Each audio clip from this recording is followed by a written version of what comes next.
co-partners for FLL Arkansas. In the past, we've done kickoff events, and just in our experience, we obviously like kids, otherwise we wouldn't do this. But in our experience at kickoff events, sometimes kids get annoyed, quite honestly. And so we decided this year that it would be better to give the coaches the information and let them disseminate it to the kids in smaller groups. And so that's why we're doing it this way this year. I think it allows us to get more done. We thought about doing this a few weeks ago, so the season technically started on August 1st. But then a couple things happened that actually helped make it this weekend. One, I heard that there was potentially going to be a delay in the fields, and there was. And then a few people had kind of advised me that maybe waiting until after school was back rolling would maybe be a better idea. So here we are on August 25th. Normally, in the past, FLL will be beginning next Wednesday. So we're actually not really late compared to the previous seasons. So we're very excited about the upcoming season. We think the kids are really excited about the theme, and we'll talk about that a little bit more as we go along. And then I'm going to get done, and then we have a terrific set of experts who are going to take us through the various aspects of FLL for the rest of the day. A few housekeeping things before we get started. We don't have a great electricity situation in this room, so during breaks and that kind of thing, there are lots of little outlets around the room if there's something that you need to charge. We brought a starter bot that was, for the ED3 programming sessions this afternoon, and you're not 100% sure you built it correctly, then some of our team members who are our hosts can check those out or help you fix them or help you finish them, whatever needs to be done. By the way, our hosts are FTC 9879 Remake 1. They have on their red shirts today. So if they all, except for one, go to school here. So if you have questions about the building or anything like that, you can ask them. In terms of lay of the land, you obviously found the right place. Hopefully there's nobody wandering around the school or the property to try to prevent that. There are restrooms in either of these teachers' lounges, so a men's and women's on each side. Our concessions and lunch orders are back where Chase goes. Chase, wave your hand. So that's where we have drinks and coffee, and that's where you place your lunch order as well. Okay. Other logistics that I should think about before we start talking about that. Sorry, I'm still not in. Is that exclamation point? Exclamation point. Is that space after? No spaces. Got two capital T's. Those are the only capitals. And the at instead of the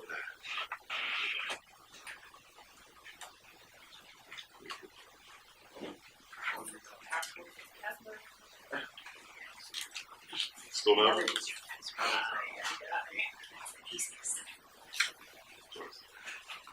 Ours are complicated. We have to change some every 3 months. Yeah, this is a chain. I guess it's.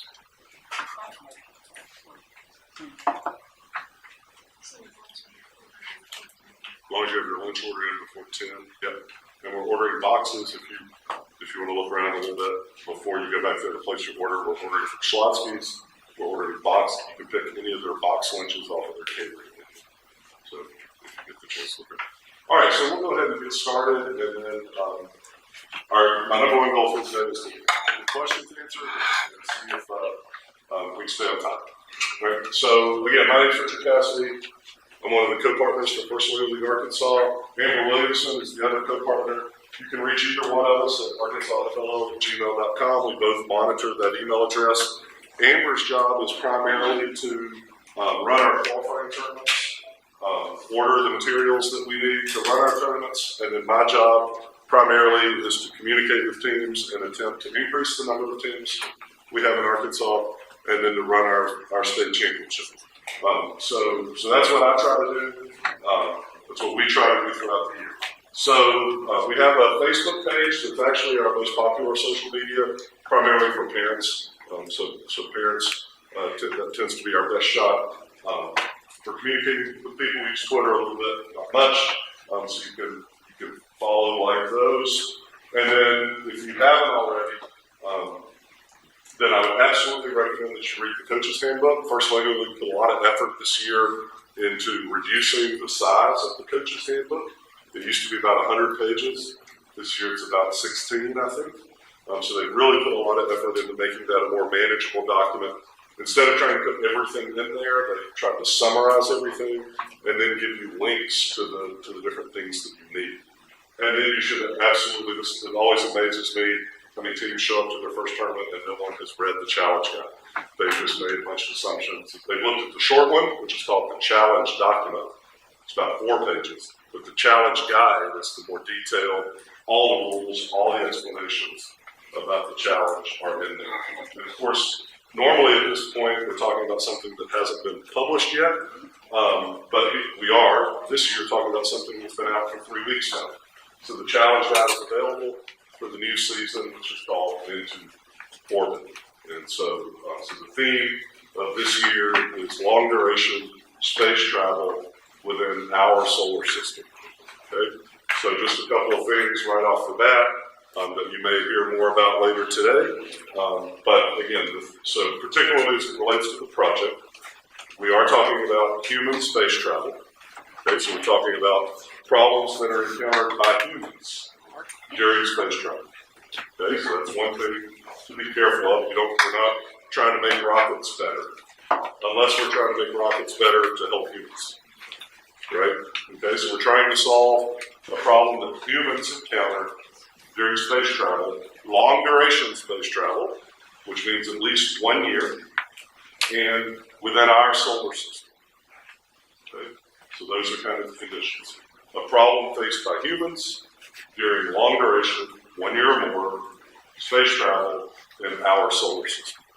Now what they really did for you that I think is kind of nice is they opened it up to technological and psychological or sociological problems. So you can go pretty much any direction that you want within that. Now all of that's project stuff. We're going to talk about robot design stuff as well.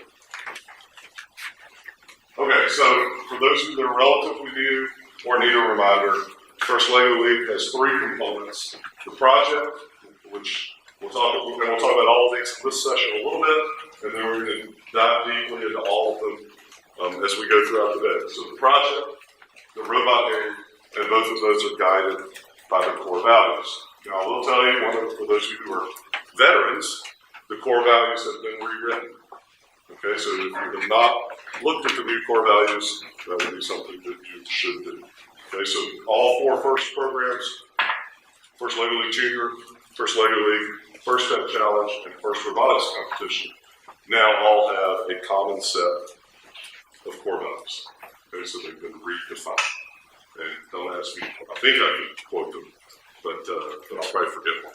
But they say we demonstrate gracious professionalism and cooperation through, and there's 6 things. Okay? And they're like discovery and impact and inclusion, fun, and that sort of there's 6. Okay, so the purpose of this session is to orient you to FLL competition, because I think understanding how the competition works will help you understand the things that you need to do to prepare your team for that competition. So the tournament structure in First Lego League includes multiple stages of competition with the top performing teams advancing through each stage. So we start with what are called qualifying tournaments. And it wasn't too many years ago, maybe, I don't know, 8 or maybe like 8 years ago, however long I've been doing this plus 1.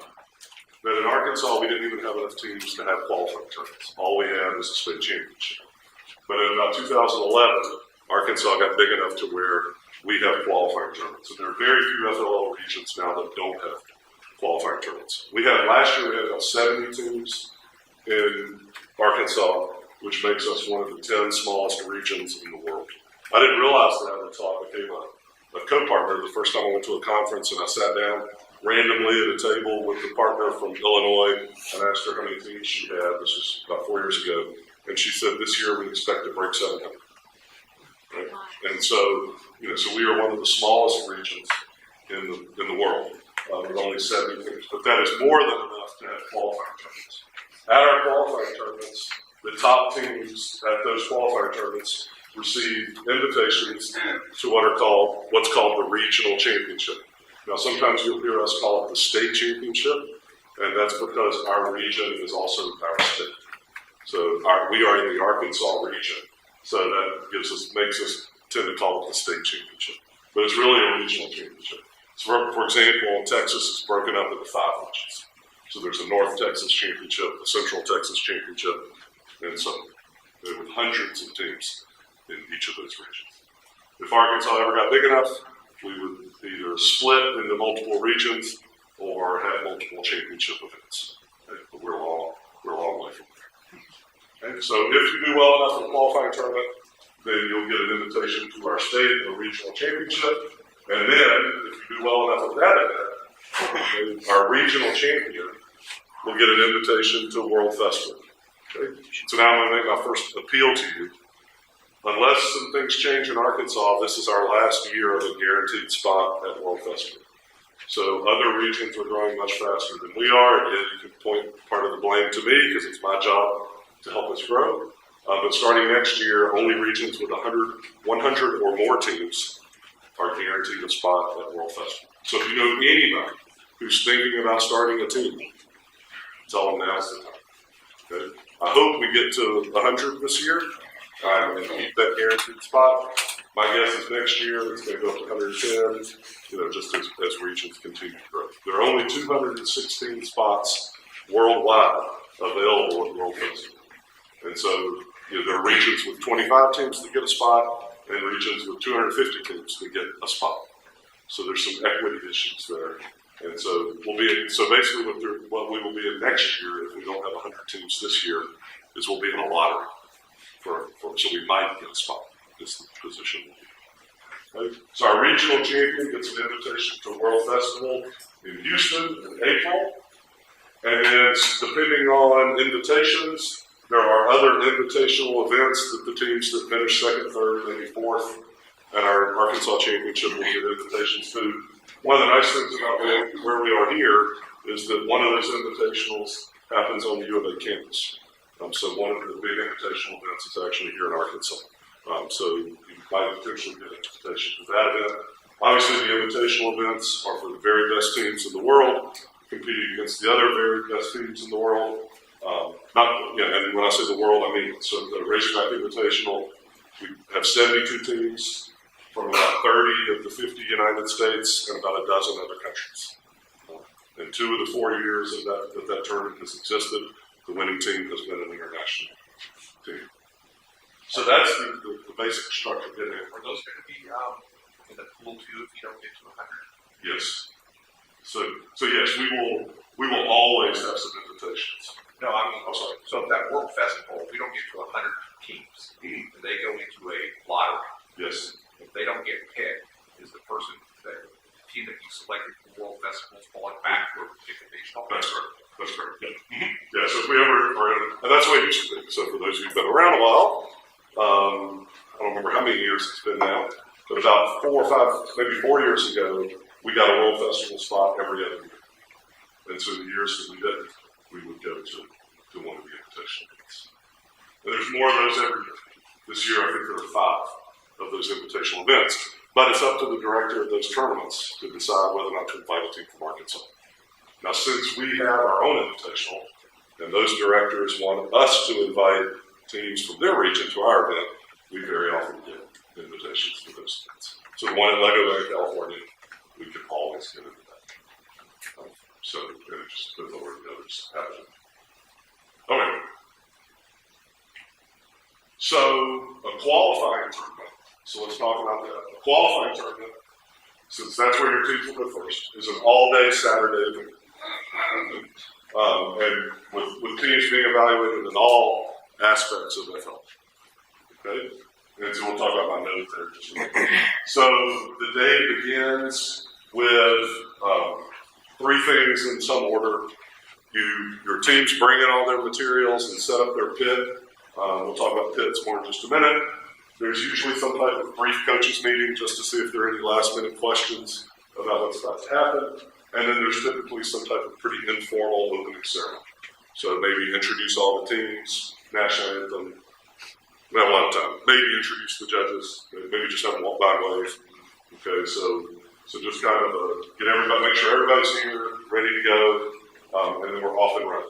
Doors usually open. We're going to try to go this year to standard schedules for qualifiers, so that they're all the same. Usually it's a doors open at 7, 7:30 kind of thing. Official business starts happening around 9. It's kind of a rough idea. Okay. Then, in the morning, you have judging. And so your team will go through 3 judging sessions. Not necessarily in that order, okay, but in some order.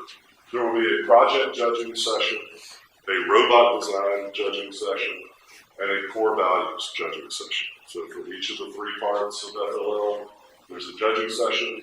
We'll talk about those in more detail throughout the day. One of those I'll tell you, warn you now, it's coming.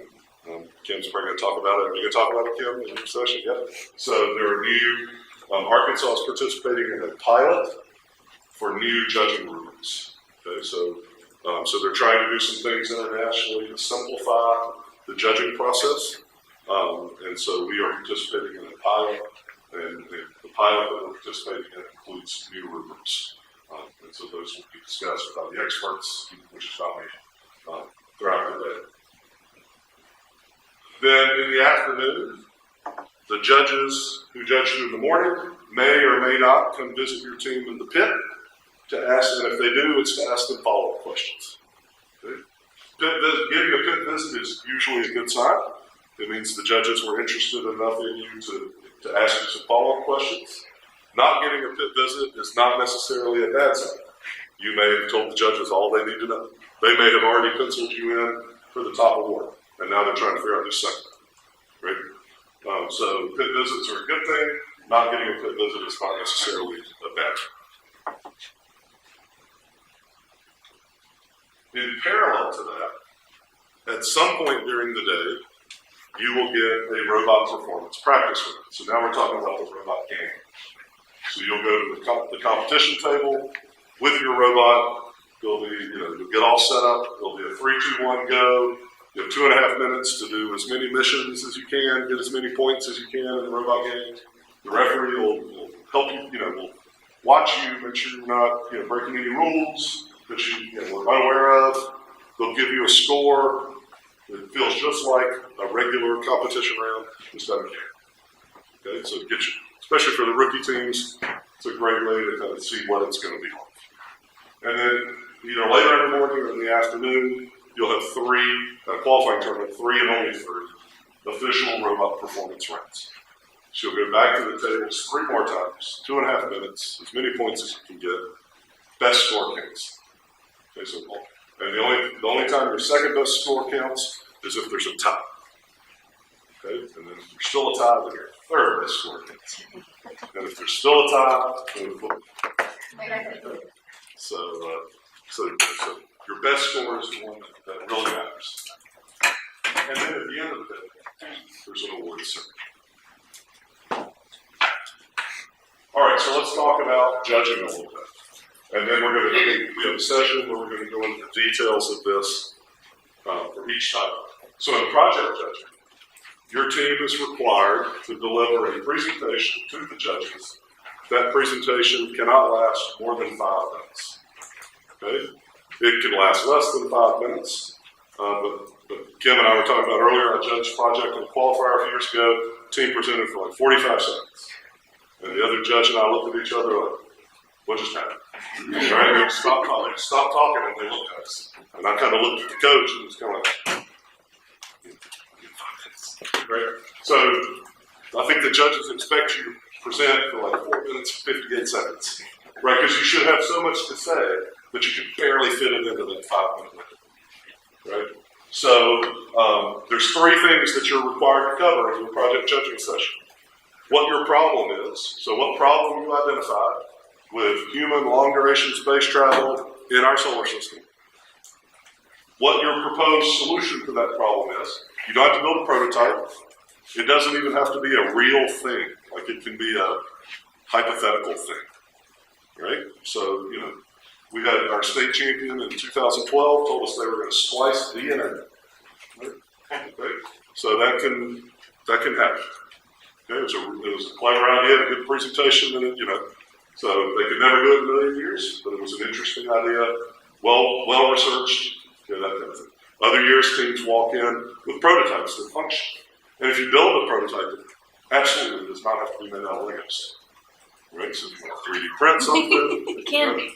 It can be made out of Legos, but it does not have to be made out of Legos, right? So what's your problem? What's your solution? And then how do you share it? That's one thing that people miss very often in the guidelines. In your 5-minute presentation, you are supposed to describe how you've shared your work. Okay, so that happens in the 5-minute presentation, and then there's Q&A for another 5 minutes. So this year our goal is to limit qualifier judging sessions to 10 minutes total, including Q&A. At the state championship, there'll be 15, but 10 at qualifiers, because there's been some inconsistency over the years, and we'd rather not have that. In the picture here, you can see a team being judged at the FLL World Festival and Project. You can see they wore costumes, they brought props, not required. Okay, that may be a little over the top, right? But sometimes props and costumes help you get the point across, make it a little bit more fun. Creativity and imagination is part of the rubric. But I've seen world championship presentations where the kids walked in their t-shirts and jeans and they were all day long and crushed it. Right? Okay. And a costume doesn't have to be, the whole body, right? I'm a pirate, so I'm gonna wear a pirate. That's enough. You tell me I'm a pirate, I'm a pirate. I don't have to put the whole costume, right? Okay. In robot design judging, teams, the judges are going to expect you to walk in and have a 3 to 5 minute, tell me about your robot kind of thing. What's required as part of that is more up to you. What aspects of your robot do you want to emphasize to the judges? Now, hopefully, our robot design judging expert will emphasize this more this afternoon, but what the judges really want to hear about is the thought process that you went through in developing your robot.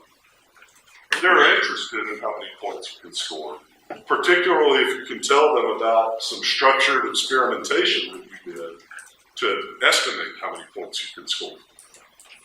Right? They don't really want to hear about one time in practice we got 312 points. But what they might be interested in hearing is we did 16 test matches this week, and our average points were 86.2. So they'd rather hear that than the team that says they can get 312 points. By the way, the max this year was 400. Finally, FLL got smart enough to make the max points a round number. So last year it was like 987 or something crazy, something like that, right? So 400 this year.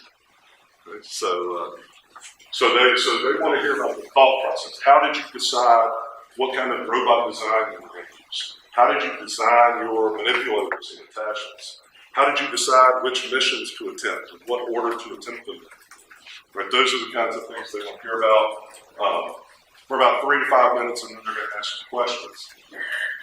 This is a picture from last year's Razorback Invitational, and for those of you who are veterans, there's something really important not in that picture, and that's one of those tables. Okay?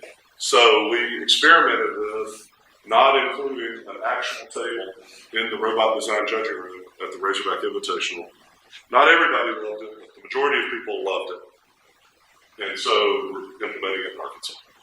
Okay, so there will not be robot design tables in the robot performance tables in the robot design judging room. And the rationale is two. One, we want you to focus on the process. Okay? And two, very often what would happen is kids would want to demonstrate their robot as part of their presentation. It would fail, and then they would get frustrated, and the whole thing would kind of fall apart. Okay? So I picked this picture on purpose.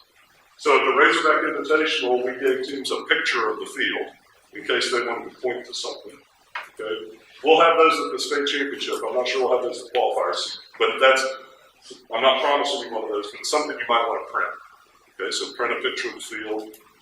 That was laminated, so then kids could write on markers and show we went here and then we went here. And then the other thing is this team wanted to show the judges something that their robot could do. So they've got a tablet there with a video of their robot in action. And that's really smart because then what are the judges going to see? Well, they're going to see it working correctly. I hope you don't show the games of the robot failing. But you can zoom in and do like some of the teams at Raceback Invitational came in with like super slow motion. Because sometimes the things that the robot does happen so fast, even if you show it to the judges, they can't really see what's happening. So they showed slow motion video, like the arm coming down and capturing the thing and lifting it back up. Right? So you can show the judges exactly what you want to show them about your robot in action. And then of course you can show them about your programming or whatever else. So please don't, your presentations to judges cannot be videotaped. So you can't walk in with a TV on a cart and say, here's our presentation, and stand there and press play, right? But you can have snippets of video that support your presentation. I've seen project presentations with commercial breaks, right? They're doing like a TV show or something like that, a commercial break. That commercial break needs to be 10 seconds, not a minute and a half, right? I mean, that's basically the other. And then in the core values judging, there's a spontaneous teamwork activity to see how your team works together under pressure. You make it a core values poster. There are guidelines for how to make a core values poster. Please don't feel limited by that. It's a poster that where your team summarizes how they have demonstrated the core values at first, not only as part of their team, but outside. The judges really like your examples of how you've demonstrated the core values beyond first. Maybe in a community group or a school group or something like that. Right?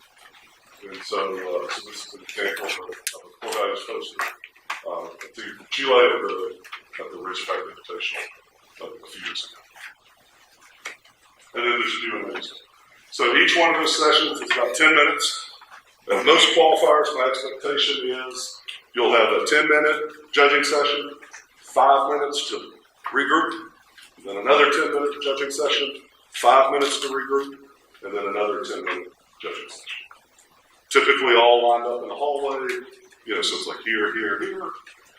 Hopefully you're not running all over the building and the stonewall. Last year we had a qualifier in this building. They did, project in in the computer lab here, the science lab here. They did core values in the smaller classrooms that are over here, and then they did robot design here. So 5 minutes. 5-minute break in between.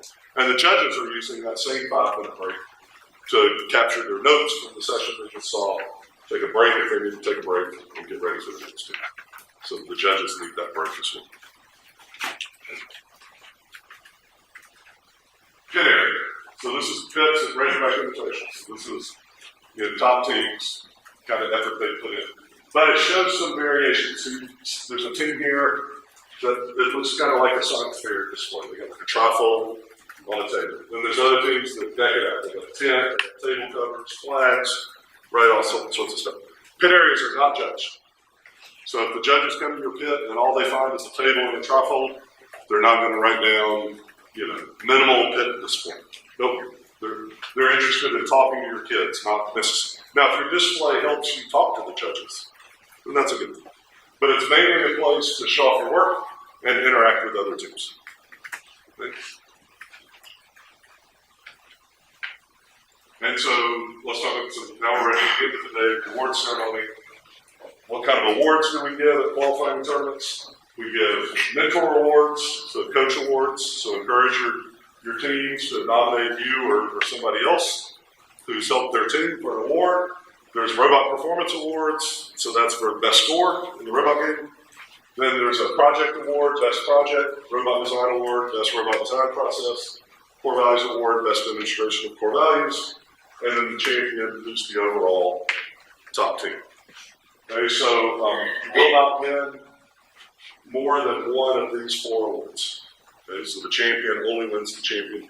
The best you can do is to win the champion award, the robot performance award, and a mentor award. So the judges deem you best overall, you get the highest score in the robot game, and one of your coaches wins Mitchell. Okay, so once the champion's been determined, they're ineligible for Project Robust Athletics.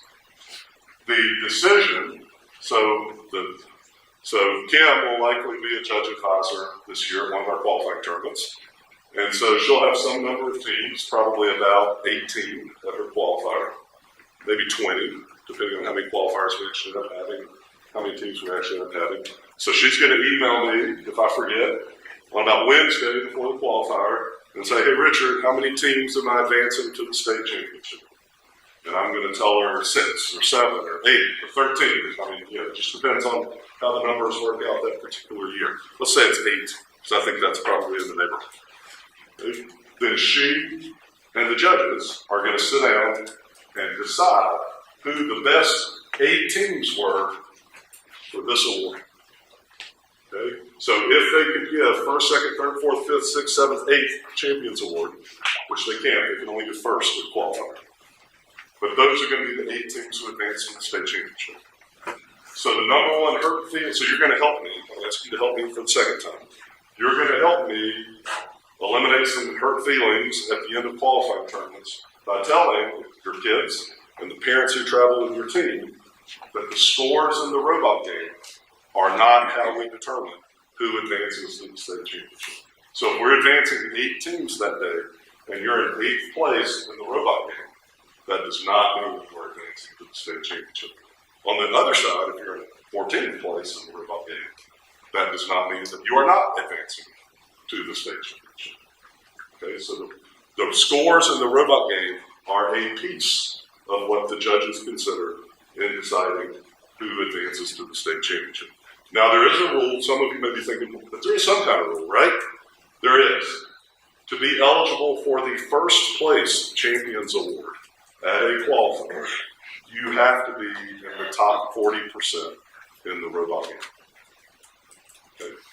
So to win the Champions Award, you have to be in the top 40% of the robot game. Okay. There are no such rules for advancement. How about Sure, yeah.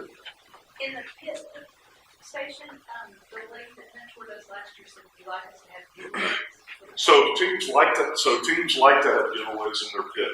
Buttons, stickers, that kind of thing. Please avoid food, right? Because it just introduces food allergy issues, which I don't want to deal with. Also can make a mess. Avoid balloons, because some kids are very sensitive to the sound of a balloon popping. And try to avoid anything that can turn into a sporting event, right? Just because it leads to chaos. Okay? So, go to a button website or have your kids make their own buttons. That's cool. Buttons are terrific. Buttons or pins, are a terrific idea. Yes. And just to add to that, it's nifty. We dig buttons because we get lanyards, so we can put the buttons on the lanyards or the wristbands. Please do not require a giveaway. Okay, judges do not need to have a giveaway to make them happy enough to advance you. It's not necessary. Right. So if your budget's tight, or for whatever reason you'd rather your kids spend their time focusing on the work that they're doing, that's those are an extra if you have time, not something that's going to make a noticeable difference to how you judge. All right, let's knock out the rest of this here in a couple minutes so we can take a break before the next session. When we go to the Arkansas State Championship or a World Festival or the Razorback Invitational or any of those higher level events, what changes? Well, the first thing that changes is they turn into multi-day events. Okay, so more than one day. The second thing that changes is they might have callbacks. So instead of the judges doing pit visits, they might actually summon your team back to the judging room for another round of judging. Okay, in some tournaments, they just ask you to do the same thing that you did the first time again. At other tournaments, it's more just Q&A. At the Arkansas Championship, you do the exact same thing again. So if you get a project callback, you go back in and you do your 5-minute presentation, and the judges ask you questions. It's just like a regular judging session. At World Festival, they call you into a room. They tell you don't bring anything with you, and you sit on the floor in a circle and talk. Okay? So different tournaments do it different ways. The second thing that might change when you advance to a higher level is you might get more than one practice round, and you might get more than 3 official ones. Okay? Arkansas Championship, probably not. Probably 1 round, probably 1 practice round, probably 3 official ones. Razorback Invitational, 1 practice round, 5 official rounds. World Festival, 3 practice rounds, 3 official ones. And it's a little bit different every week. And then a big awards ceremony. And at the awards ceremony at these bigger events, there are more awards. So they break the project awards down into 3 categories. They break the Robot Design Awards down into 3 categories. And there might be first, second, third place for each of them. So more teams are recognized, higher achievement teams. So you get a bigger award list and perhaps multiple places. All right, so I was hoping I would walk in here today and tell you the official schedule for Arkansas FLL this year. We're close, but it is still under development. So first of all, we got a big maybe. We're starting with a big maybe. The Root Negative 1 kids are considering a dress rehearsal tournament where you come in and you do robot. Basically, we have a tournament, a mini tournament with no awards. So you present to judges, you run your robot just to get teams to maybe be ready a little early. That's a big maybe at this point. We're not ready to say we're definitely doing that. But if you like that, then let us know and we'll try harder. November 17th, qualifying tournament in Searcy. That is 99.99% certain. Okay. Feel pretty good about the Hot Springs qualifying tournament. We haven't had a Hot Springs qualifying tournament in years. We're having a conference call on September 4th to hopefully finalize the November 17th Hot Springs qualifying tournament.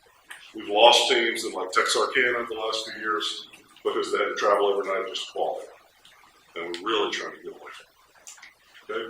December 8th, Mountain Home qualifying tournament.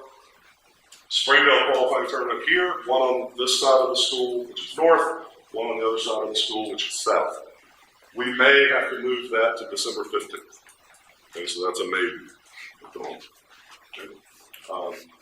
And that has to do with First Tech Challenge, which I could give a 2-hour talk about what's going on with First Tech Challenge. And then January 18, 19, this was set in stone. This is not changing. The building's reserved 18 months in advance.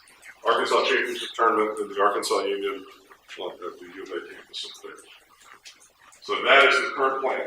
At some point, hopefully in about a month, you will receive instructions for how to tell us which qualifier you want to be in. Okay? I would highly advise you to be paid to FLL headquarters to be an official paid team when that sign-up process occurs. Because the teams who are official paid will get assigned to their qualifier first. Okay? So that's, like, usually that happens sometime around 1st October is when we do sign up. Okay? So start thinking about which ones of those, if you had to be in Searcy, Hot Springs, Mountain Home, or Springdale at 8 o'clock in the morning, how difficult would that be? Right, so that's probably the first thing to think about. And then date would be the second thing to think about. Okay.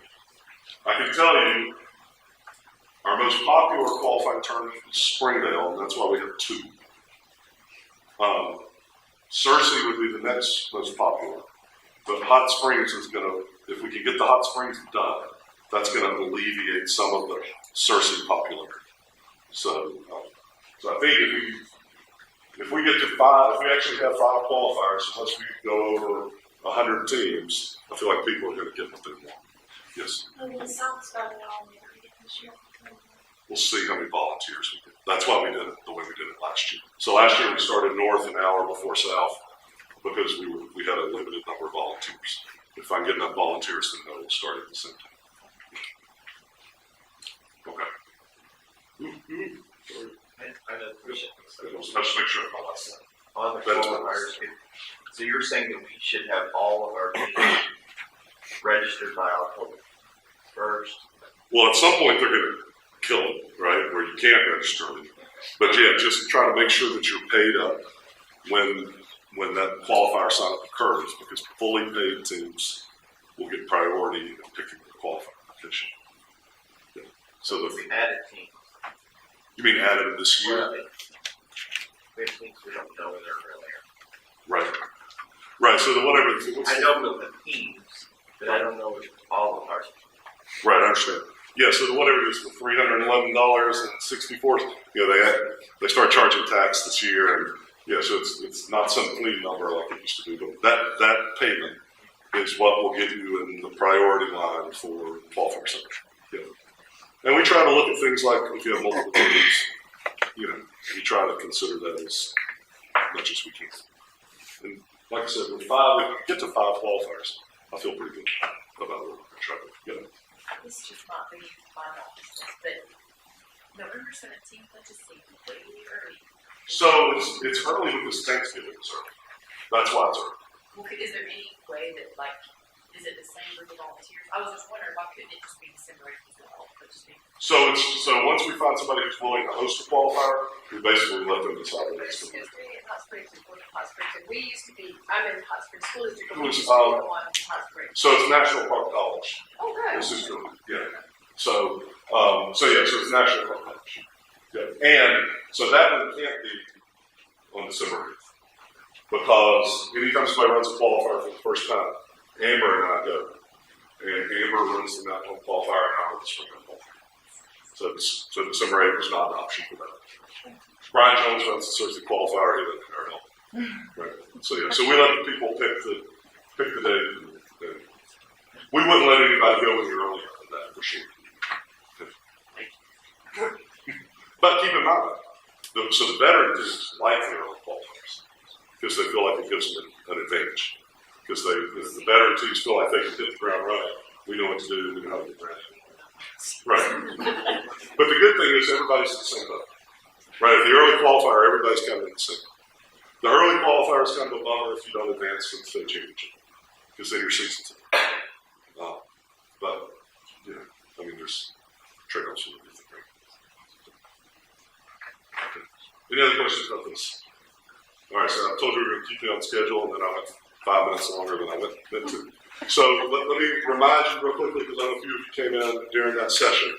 Restrooms are here and here. This the SSD guest is the Wi-Fi network you can connect to using that password, I hope. And then in the back, we have concession, drinks, and lunch orders. So if you would like to pre-order your lunch, you need to see Malik or Chase at that table before 10 o'clock. We're going to try to place the order, since it's going to be pretty big, right at 10. So Kim will start at, why don't we say, like 9:22. Okay? Very good.